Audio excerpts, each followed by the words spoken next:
አብርሽ እኔም ብቻ አይደለም የጎዳው ቤተሰቤንም ጭምር ነው፣ እናቴንም ጭምር ነው ያስለቀሳት። በዛ ሰዓት ሌላ ዩኒቨርሲቲ ሲሄድ አንዲት ከፍሏት የምትሰራ ልጅ ነበረች፣ ሩታ ማለት ነው። እኔ ከፍሏት እንደሚሰራ ነው ማውቀው። ከሷ ጋር እየሰራ ችግር እኔ ጋር ችግር እስከሚመጣበት ሰዓት ድረስ እኔና እሱ እናወራለን። እኔና አብርሽ ፍቅረኛሞች ነን። ኢቭን ዲላ ዩኒቨርሲቲ ሆኜ ቪዲዮ ኮል እናወራለን። ፋይል አለኝ እኔ ቪዲዮ ኮል እናወራለን።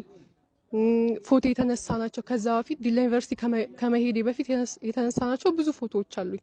ብዙ ሰዎች እንደጠየቃችሁኝ አብርሽ ምንሽ ነው ዩቲዩብ ላይ ቲክቶክ ላይ ፎቶዬ የኔና የሱ ፎቶ ብዙ ጊዜ ሲዘዋወር ነበርና አብርሽ ምንሽ ነው ምንድነው ፎቶ ጉዱ ምንድነው ንገሪኝ እያላችሁ እያወራችሁኝ የነበራችሁ ሰዎች አላችሁ። ከዚህ ማለት እኔና አብርሽ የብዙ አመት ፍቅረኛሞች ነን። አትሊስት እስከ ቅርብ ሰዓት ድረስ እናወራ ነበር እኔና አብርሽ። ምናልባትም ከ2014 ጀምሮ እኔና አብርሽ ፍቅረኛሞች ነን እስካሁን ድረስ ማለት ነው። እናወራለን ምናምን። እንዴት ብዬ እንደምነግራችሁ አላውቅም። እኔና አብርሽ ፍቅረኛሞች ነን።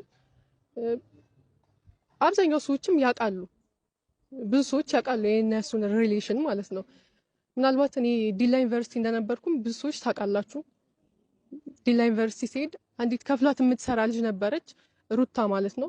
እኔ ከፍሏት እንደሚሰራ ነው ማውቀው።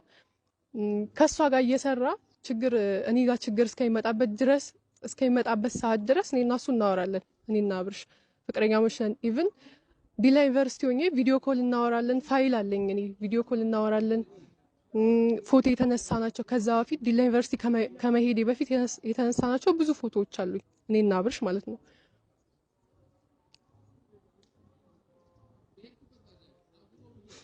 ምናልባት ዛሬ እኔ የማንንም ህይወት ልበጠብጥ አይደለም የመጣሁት። ይሄንን ነገር ችዬ ዲላ ዩኒቨርሲቲ አቋርጬ መጥቻለሁኝ።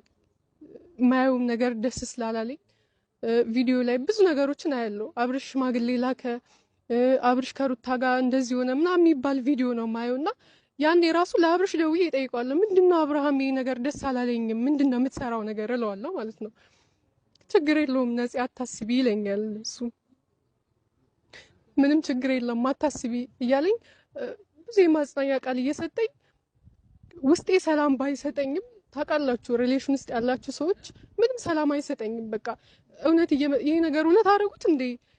ምክንያቱም እኔ ፈቅጄለት ነው የሄድኩትኝ። ዲላ ዩኒቨርሲቲ ውጤት ሲመጣልኝ ግዴታ ዩኒቨርሲቲ መሄድ ነበረብኝ። እኔ ብቻ የምወስነው ነገር አይደለም፣ ቤተሰብ የሚባል ነገር አለ። ውጤት መጥቶልኝ ቀርቼ ከሱ ጋር ቪዲዮ መስራት እችል ነበረ፣ ግን ቤተሰብ የሚባል ነገር አለ። ቤተሰቦቼ ማክበር ስላለብኝ ውጤቴን